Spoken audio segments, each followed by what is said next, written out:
তোমরা যদি সাপ্লাই এবং ডিম্যান্ডের উপর মাস্টার্স করে নাও, শুধু প্রফিটই করবে না, বড় অঙ্কের প্রফিট করবে, তার জন্য আমি আজকের ভিডিও নিয়ে এসেছি সাপ্লাই এবং ডিম্যান্ডের উপর।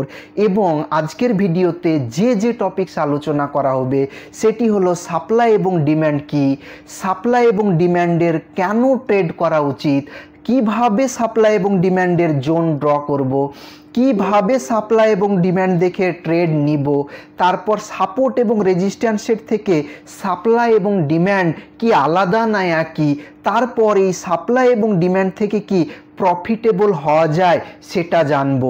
তার জন্য তোমাদেরকে ভিডিওটি প্রথম থেকে শেষ পর্যন্ত দেখতে হবে মনোযোগ সহকারে। যদি ভিডিওটি শেষ পর্যন্ত দেখো তাহলে কথা দিচ্ছি সাপ্লাই এবং ডিম্যান্ড নিয়ে তোমাদের কোনো ডাউট থাকবে না আশা করি। এখন আমরা জানবো যে সাপ্লাই এবং ডিম্যান্ড কি। মার্কেট ধরে নাও এখানে দেখো 1 নম্বর চার্টে দেখো উপর থেকে নিচে এসেছে, তারপর আবার উপরে গেছে ছোট ছোট ক্যান্ডেল হিসাবে।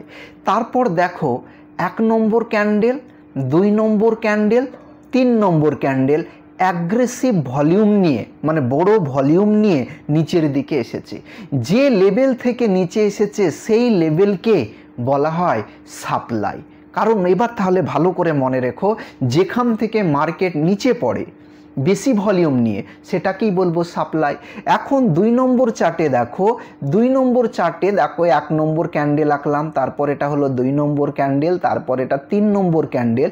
এখন এখানে দেখো বেশি ভলিউম নিয়ে মার্কেট উপরে উঠেছে, তাই যে এই নিচের এই জোনটাকে বলবো ডিম্যান্ড জোন। তাহলে তোমরা বুঝতে পারলে যে সাপ্লাই এবং ডিম্যান্ড কি। এখন এই যে দেখতে পাচ্ছ এটা হলো সাপ্লাই জোন, আর তারপর 2 নম্বর ছবিতে এটা হলো ডিম্যান্ড জোন। কারণ সাপ্লাই জোন বলছি কারণ সেখান থেকে মার্কেট নিচে এসেছে, আর ডিম্যান্ড জোন বলছি কারণ সেখান থেকে মার্কেট উপরে উঠেছে। আচ্ছা, এই যে সাপ্লাই জোন তৈরি হয়েছে কখন বলবো? যখন বেশি ভলিউম নিয়ে মার্কেট নিচে আসবে। মনে রাখবে যারা বড় বড় ট্রেডার, যারা ইনস্টিটিউশনাল ট্রেডার, যারা হেজ ফান্ড ট্রেডার, যারা কি বড় বড় ব্যাংকের ট্রেডার, তারা কি করে এখানে পজিশন নেয়, মানে সেল করে, আর 2 নম্বর চার্টে এই জায়গায় বাই করে বা বাই করেছে। তাহলে সাপ্লাই এবং ডিম্যান্ড আশা করি বুঝতে পারলাম। কিন্তু সাপ্লাই এবং ডিম্যান্ড বলবো না যদি ছোট ছোট আকারে ক্যান্ডেল হয়ে মার্কেট আস্তে আস্তে উপরে যায়, সেখানে সাপ্লাই এবং ডিম্যান্ড আমি ড্র করব না। এই ক্যান্ডেলগুলোকে বলা হয় বেবি ক্যান্ডেল, আর সাপ্লাই এবং ডিম্যান্ডের ক্ষেত্রে বেবি ক্যান্ডেলকে আমরা অ্যাভয়েড করব। এখানে তারপর দেখো এই যে 1 নম্বর ক্যান্ডেল, তারপরেরটা হয়েছে 2 নম্বর ক্যান্ডেল, তারপর 3 নম্বর ক্যান্ডেল, তারপরেরটাকে আমি বললাম 4 নম্বর ক্যান্ডেল। এই 4 নম্বর ক্যান্ডেল থেকে কি হয়েছে, মার্কেট উপরে উঠেছে। কিন্তু মার্কেটে দেখো একটা ক্যান্ডেল বুলিশ হয়েছে, তারপরেরটা বিয়ারিশ, তারপরেরটা বুলিশ, তারপরেরটা বিয়ারিশ, তারপরেরটা বুলিশ। তাহলে এটা হলো সাপ্লাই, কি বলবো, ডিম্যান্ড জোন। কিন্তু একইভাবে 2 নম্বর চার্টটা দেখো, 2 নম্বর চার্টটা নিচে এসেছে, কিন্তু 2 নম্বর চার্টে 1 নম্বর ক্যান্ডেল থেকে মার্কেট অ্যাগ্রেসিভ মোমেন্টামে বা বেশি ভলিউম নিয়ে উপরে উঠেছে। তাহলে 1 নম্বর এবং 2 নম্বর চার্টের মধ্যে 2 নম্বর চার্টটা হলো ডিম্যান্ডের ক্ষেত্রে বেশি ভ্যালিড, 1 নম্বর চার্টটা বেশি ভ্যালিড না, মানে উইক ডিম্যান্ড আছে। তারপর দেখো এখানে 1 নম্বর চার্টে দেখো মার্কেট একটা জোন থেকে নিচে নেমেছে, তারপর নিচে নেমেছে, একটা ক্যান্ডেল রেড হয়েছে, তারপরেরটা রেড, তারপরেরটা গ্রিন, তারপরেরটা রেড, তারপরেরটা গ্রিন, এইভাবে নিচে নেমেছে। 2 নম্বর চার্টে দেখো পাশাপাশি ক্যান্ডেল হয়েছে কিন্তু সবগুলা গ্রিন হয়েছে। তারপর 3 নম্বর ক্যান্ডেলে দেখতে পাবে একেবারে বড় বড় মুভ হয়েছে, পর পর ক্যান্ডেল তৈরি হয়েছে। তাই 3 নম্বর ক্যান্ডেলটা বা 3 নম্বর চার্টটা হলো ডিম্যান্ড এবং সাপ্লাইয়ের ক্ষেত্রে বেশি ভ্যালিড, আর এটা হলো কি, এটা হলো সাপ্লাই জোন। এই সাপ্লাই জোনটা বেশি ভ্যালিড। এখন এই চার্টে দেখো, এই চার্টে তোমরা বলবে যে এই জায়গা থেকে মার্কেট উপরে উঠেছে, উপর থেকে মার্কেট নিচে নেমেছে। আচ্ছা, এই নিচে নামার সময় ক্যান্ডেলগুলো দেখো উইক তৈরি করেছে, তারপর গ্রিন হয়েছে, আস্তে আস্তে নিচে নেমেছে। তাই এই যে সাপ্লাই জোন, এই সাপ্লাই জোনটাকে আমি উইক বলবো। আবার দেখো একইভাবে মার্কেট আস্তে আস্তে নিচে গেছে, এই জায়গা থেকে মার্কেটটা একটা হেভি ভলিউম নিয়ে নিচে পড়েছে, তাহলে আমি এই জোনটাকে বা এই সাপ্লাই জোনটাকে আমি কি বলবো, স্ট্রং সাপ্লাই জোন বলবো। তাহলে সাপ্লাই এবং ডিম্যান্ড আশা করি বুঝতে পেরেছো। এবারের টপিকস হলো সাপ্লাই এবং ডিম্যান্ডে কেন ট্রেড করা উচিত। মনে রেখো, সাপ্লাই এবং ডিম্যান্ডে স্মার্ট মানি কাজ করে। মানে স্মার্ট মানি নিয়ে যারা অনেক টাকা নিয়ে বসে আছে, আমরা তো 1000, 2000, 1 লাখ টাকা নিয়ে বসে থাকি, ওরা কোটিতে নিয়ে বসে থাকে, কয়েক লক্ষ কোটি নিয়ে, এবং তারা ট্রেড নেয়। এবং তাদের বিরুদ্ধে যেন আমি ট্রেড না নিই, তার জন্যই আমার সাপ্লাই এবং ডিম্যান্ডে ট্রেড করা। এবং আমরা বুঝতে পারবো কোথায় এই স্মার্ট মানি ট্রেডাররা ট্রেড নিচ্ছে। তারপর এই সাপ্লাই এবং ডিম্যান্ডের কাজটা সমস্ত টাইম ফ্রেমেই কাজ করে। কোন কোন টাইম ফ্রেমে? 5 মিনিটে, 10 মিনিটে, 15 মিনিটে, 30 মিনিটে, 4 ঘন্টায়, 1 ঘন্টায়, একদিন, সমস্ত রকম টাইম ফ্রেমে সাপ্লাই এবং ডিম্যান্ড কাজ করে। আবার তোমরা সাপ্লাই এবং ডিম্যান্ড যদি বুঝে যাও, তাহলে তোমরা ফরেক্স ট্রেড করতে পারবে, স্টকে ট্রেড করতে পারবে, ইন্ডাইসে ট্রেড করতে পারবে, কমোডিটিজে ট্রেড করতে পারবে, বাইনারিতে ট্রেড করতে পারবে। মানে সমস্ত ক্ষেত্রেই এই কৌশলটা খাটে। আর এখানে যেমন রিস্ক আর রিওয়ার্ডটা বেশি পাবে। মানে 1 গুণ যদি লস হয়, 3 গুণ তুমি প্রফিট পাবে। মানে এখানে প্রফিটের পরিমাণটা বেশি, লসের পরিমাণটা একটু কম। কিন্তু একেবারে যে লস থাকবে না, এটা ভুল কথা। তাহলে তো 90% মানুষই, ট্রেডাররাই সফল হয়ে যেত। কেন 90%, 99% ট্রেডাররা লস করে? এর জন্যই করে। এবার কিভাবে আমরা জোনকে ড্র করব এবার জানবো। জোন তো বুঝলাম যে এটা একটা জোন, এবার আমাকে ড্র করার কিছু নিয়ম জানতে হবে। তার আগে এবার জানি, ধরে নাও মার্কেট নিচে ছিল, তারপর কি করে? কনসলিডেশন করে। এই কনসলিডেশনকে বলবো ব্যালেন্স। তারপর মার্কেটে ইমব্যালেন্স হয়ে যায়, মানে বড় বড় মুভমেন্ট দেয়। তারপর কি করে? আবার কনসলিডেশন হয়। তারপর আবার হয়তো উপরের দিকে মুভ দেয়, নাহলে নিচের দিকে মুভ দেয়। ঠিক আছে, এখন সাপ্লাই, তাহলে এই জায়গাটাকে কি বলবো? ইমব্যালেন্স। এখন জানবো এই যে সাপ্লাই এবং ডিম্যান্ড করছি, এই সাপ্লাই এবং ডিম্যান্ড থেকে, সাপ্লাই থেকে মার্কেট নিচে পড়ে আর ডিম্যান্ড থেকে মার্কেট উপরে ওঠে। কিন্তু এটা ঠিক নয়, কারণ যদি সাপ্লাই কনসলিডেশন করে উপরের দিকে যায়, তাহলে পরে আবার নতুন কোনো সাপ্লাই খুঁজতে হবে। আবার তোমার যদি মার্কেট ডিম্যান্ডে এসে কনসলিডেশন করে নিচের দিকে আসে, তাহলে নতুন আবার তোমাকে ডিম্যান্ড দেখতে হবে। তার জন্য তোমাদেরকে বলছি, ভিডিওটি একেবারে প্রথম থেকে শেষ পর্যন্ত দেখো। এখন দেখব কিভাবে জোন ড্র করব। এখানে মার্কেট কি হয়েছে? মার্কেট উপরে ছিল, কনসলিডেশন করেছে, তারপর আস্তে আস্তে মার্কেট নিচে এসেছে। মার্কেট নিচে এসে এখানে বেবি ক্যান্ডেল তৈরি হয়েছে, ছোট ছোট ক্যান্ডেল তৈরি হয়েছে। দেখো, যেখানে আমি মার্ক করলাম 1 নম্বর ক্যান্ডেল, এখান থেকে স্মার্ট মানি এন্ট্রি নিচ্ছে। মানে একটা বড় ভলিউম দেখা গেছে, একটা এঙ্গেলফিং ক্যান্ডেল তৈরি হয়েছে। তারপর দেখো, কম করে 3টে ক্যান্ডেল হয়েছে কি দেখবো, 2 নম্বর ক্যান্ডেল, 3 নম্বর ক্যান্ডেল, 4 নম্বর ক্যান্ডেল। হ্যাঁ, 4 নম্বর ক্যান্ডেল হয়েছে।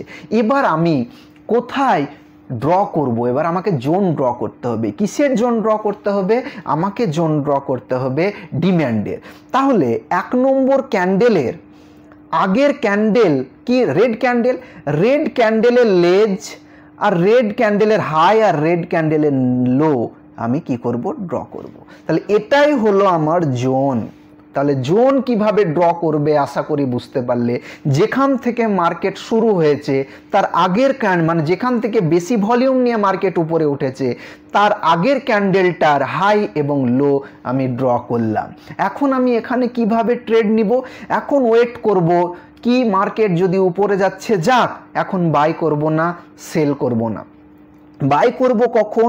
যদি এই জোনে এসে পৌঁছায়, তবে আমি বাই করব। তবুও কয়েকটা কনফার্মেশন নিব, তারপর বাই করব, না হলে তোমরা লস করবে। তার জন্য ভিডিওটি শেষ পর্যন্ত দেখো। এখন চার্টে দেখো মার্কেটে কি হয়েছিল। এই যে দেখো, এই জায়গাটা 1 নম্বর নাম্বার দিলাম, এই জায়গাটা একটা কি মার্কেট উপরে গেছে, মানে আমি এখানে ডিম্যান্ড জোনেকে দিয়েছি। এবার দেখো মার্কেট উপর থেকে আবার নিচে এসেছে। নিচে এসে কোনো উইক উইকওয়ালা কোনো ক্যান্ডেল তৈরি হয়েছে, হ্যামার ক্যান্ডেল তৈরি হয়েছে কি দেখো, হ্যামার ক্যান্ডেল তৈরি হওয়ার পরের ক্যান্ডেল গ্রিন হয়েছে। এবার তোমাকে এখানে এন্ট্রি নিতে হবে এবং রিক্স নিতে হবে কি লোয়ের নিচে, মানে লো ক্যান্ডেল যেটা হয়েছে তার উইকের নিচে তুমি নিয়ে নিবে বা তার জোনের নিচে, আর যতটা লস নিবে, যতটা স্টপ লস নিবে তার 2 গুণ কম করে আমাকে প্রফিট নিতে হবে। দেখো মার্কেট গেছে উপরে। আবার দেখো আর একটা চার্ট দেখায়, এখানে কিভাবে জোন ড্র করব। মার্কেট কি ছিল, ফার্স্টে নিচে ছিল, তারপর উপরে গেছে। উপরে যাওয়ার পর 1 নম্বর ক্যান্ডেলটা দেখো যেখানে মার্ক করলাম, সেখান থেকে মার্কেট হাই ভলিউম নিয়ে নিচে এসেছে। যেহেতু এসেছে তার আগের ক্যান্ডেলটা দেখব হাই এবং লো মার্ক করে আমি জোন তৈরি করে দিলাম, আর উপরে জোন তৈরি করলাম, তাহলে সেটাকে বলবো সাপ্লাই জোন। এখন মার্কেট নিচে এসেছে, ওয়েট করব যে ওই জোনে যাবে কিনা, আর ওই সাপ্লাই জোনে গেলে আমি সেল করব, কিন্তু ডাইরেক্ট সেল করব না, সেখানে একটা রিভার্সাল একটা সাইন খুঁজব, তারপর সেল করব। তাহলে চার্টে দেখো নিচে এসেছিল, জোন তৈরি করেছি, মার্কেট আবার ওই জোনে গেছিল, তারপর দেখো একটা ক্যান্ডেল, দুটো ক্যান্ডেল দেখো রেড হয়েছে। এবার আমি যদি এখানে এন্ট্রি নিতাম তাহলে আমার প্রফিট হতো। স্টপ লস কোথায় রাখতাম, এই যে যেখান থেকে জোন করেছি তার উপরে। আশা করি বুঝতে পেরেছো। তারপর আর একটা দেখি কিভাবে জোন ড্র করা হয়। জোন তো বিভিন্নভাবে ড্র করা হয়। যদি তোমার জোনের আগে এই দেখো 1 নম্বর ক্যান্ডেল, 2 নম্বর ক্যান্ডেল এখান থেকে অ্যাগ্রেসিভ মোমেন্টামে নিচে এসেছে, তার আগে দেখো অনেকক্ষণ মার্কেট কনসলিডেশন করেছে, সেই জায়গায় আমরা একটা রেক্ট্যাঙ্গেল প্যাটার্ন ড্র করব, মানে আয়তক্ষেত্র। দেখো আয়তক্ষেত্র অঙ্কন করা হলো। এই আয়তক্ষেত্র অঙ্কন করার পর যদি মার্কেট নিচের দিকে আসে তাহলে আবার আমরা ওয়েট করব যে এই আয়তক্ষেত্রের কাছে যদি যায় এবং রিভার্সাল কোনো প্যাটার্ন তৈরি হয় তাহলে মার্কেটে সেল নিব, আর এটা হলো সাপ্লাই জোন। তাহলে দেখো মার্কেট নিচে ছিল, নিচে যাওয়ার পর আবার মার্কেট এসেছে, আসার পর একটা বিয়ারিশ ক্যান্ডেল তৈরি হয়েছে, মার্কেট নিচে পড়েছে। স্টপ লস কোথায় রাখবো, স্টপ লস রাখবো এই যে বিয়ারিশ ক্যান্ডেল তৈরি করলাম, তার আগে সুইং হাই যেখানে করেছে এখানে স্টপ লস করব। তার আগের ক্যান্ডেলে যেটা সুইং হাই করেছে সেখানে স্টপ লস রাখবো এবং 1:3 রেশিওতে প্রফিট বুক করব। এবার হলো আর একটা মেথড। এখানে দেখো মার্কেট উপর থেকে নিচে এসেছে, এক জায়গায় রিজেকশন মেরে উপরে চলে গেছে, একটা বড় উইক লেজ তৈরি করেছে, তারপর আরেক জায়গায়, তারপর আরেক জায়গায়। যদি 3 বার, কম করে 3 বার রিজেকশন মারে তাহলে সেই জায়গায় ড্র করব। কিভাবে ড্র করব, কোনো একটা বডির লো আর উইকের লোকে মার্ক করব, বডির লো আর উইকের লো মার্ক করলাম, দেখো জোন তৈরি করা হয়ে গেল। এখন যদি এই জোনে আসে এবং জোনে এসে যদি আমার শিওর দেয়, কনফার্মেশন দেয় বুলিশ, তাহলে আমি বাই করব। দেখো এখানে দেখো 1 নম্বরে রিজেকশন দিয়েছে, 2 নম্বরে রিজেকশন দিয়েছে, 3 নম্বরে রিজেকশন দিয়েছে, তাই এই জায়গায় একটা ডিম্যান্ড জোন ড্র করলাম। তারপর এখানে এসেছে একটা হ্যামার তৈরি হয়েছে, হ্যামারের পর একটা বুলিশ ক্যান্ডেল হবে, তারপর তোমরা এন্ট্রি নিবে। হ্যামার হলো আর এন্ট্রি নিয়ে নিবে হবে না, তুমি লস করবে। তারপর এন্ট্রি নিবে, তারপর নিচে কি সুইং লো, যেখানে লো করেছে উইক সেখানে স্টপ লস রাখবো, আর তা 1:3 রেশিওতে প্রফিট বুক করব। আশা করি বুঝতে পেরেছো। আর একটা চার্ট দেখি, এই চার্টে কিভাবে জোন ড্র করব। মার্কেট নিচে ছিল, নিচ থেকে উপরে এসেছে, উপরে আসার পর আবার মার্কেট আস্তে আস্তে আস্তে আস্তে নিচে এসেছে। এখন দেখো এই যে এই জায়গাটা থেকে একেবারে বেশি ভলিউম নিয়ে মার্কেট নিচে এসেছে। তাহলে যে জায়গা থেকে মার্কেট বেশি ভলিউম নিয়ে নিচে এসেছে তাহলে এটাকে 1 নম্বর, তারপরের ক্যান্ডেলটা 2 নম্বর, তারপরের ক্যান্ডেলটা 3 নম্বর, তারপরের ক্যান্ডেলটা 4 নম্বর। এখন এই ক্যান্ডেলের আগের ক্যান্ডেল রেড ক্যান্ডেল সেটা সমেত নিয়ে আমি জোন ড্র করব। যেখান থেকে ভলিউম নিয়ে নিচে নামবে তার আগের ক্যান্ডেলের হাই এবং লো। এখন দেখবো মার্কেট নিচ থেকে এই জায়গায় যদি আসে সাপ্লাই জোনে, এটাকে সাপ্লাই জোন বলা হয়, এবার তাহলে আমি এখানে যদি কোনো রিভার্সাল প্যাটার্ন তৈরি করে আমি সেল দিব। তাহলে দেখো এখানে কি হয়েছে, মার্কেট নিচে গেল, জোন তৈরি করেছি, মার্কেট উপরে গেছে, উপরে যাওয়ার পর একটা রিভার্সাল রেড ক্যান্ডেল তৈরি হয়েছে। এবার আমি যদি এন্ট্রি নিতাম আমার প্রফিট হতো। স্টপ লস রাখবো যে লেজ তৈরি হয়েছে লেজের উপরে, সব সময় সুইং হাইয়ের উপরে, লেজকেই আমি সুইং হাই বলছি। এবার দেখো এই চার্টে দেখো 1 নম্বর মার্ক করলাম, এই ক্যান্ডেল থেকে এই ক্যান্ডেলটা শুরু হলো, মার্কেট এখানে কি স্মার্ট মানি যারা স্মার্ট ট্রেডার তারা ট্রেড নিচ্ছে এবং সেখানে আস্তে আস্তে মার্কেট উপরে গেছে, রাখতে দাও। তাহলে আমি সাথে সাথে ড্র করব এর আগের ক্যান্ডেলটার হাই এবং লো, এই দেখো ড্র করে নিলাম। এখন দেখবো এবার তাহলে এই জোনটাকে কি জোন বলবো, ডিম্যান্ড জোন বলবো। মার্কেট উপর থেকে নিচে আসুক, আসতে দাও, যদি চলে আসে এখানে বাই করব, কিন্তু বাই করার সময় একটা রিজেকশন মেরেছে কি তাই দেখো আসলো মার্কেট উপরে, নিচে ছিল উপরে গেল, উপর থেকে নিচে এসেছে, নিচে আসার পর এই যে জোনে এসে একটা বুলিশ ক্যান্ডেল তৈরি হয়েছে। এই বুলিশ ক্যান্ডেলের উপরে আমি এন্ট্রি নিব, আর তার আগে যে সুইং লো করেছে যেখানে লেজ আছে তার নিচে আমি স্টপ লস রাখবো। আর দেখো আমার যদি এন্ট্রি নিতাম তাহলে প্রফিট হতো।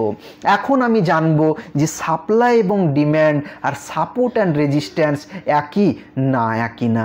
সাপ্লাই এবং ডিম্যান্ডে অ্যাগ্রেসিভ মোমেন্টামে উপরে বা নিচে যাবে, কিন্তু সাপোর্ট এবং রেজিস্ট্যান্সে মার্কেট ওই জায়গা থেকে, রেজিস্ট্যান্স থেকে আস্তে আস্তে মার্কেট নিচে আসবে, আর সাপোর্ট থেকে আস্তে আস্তে মার্কেট উপরে যাবে।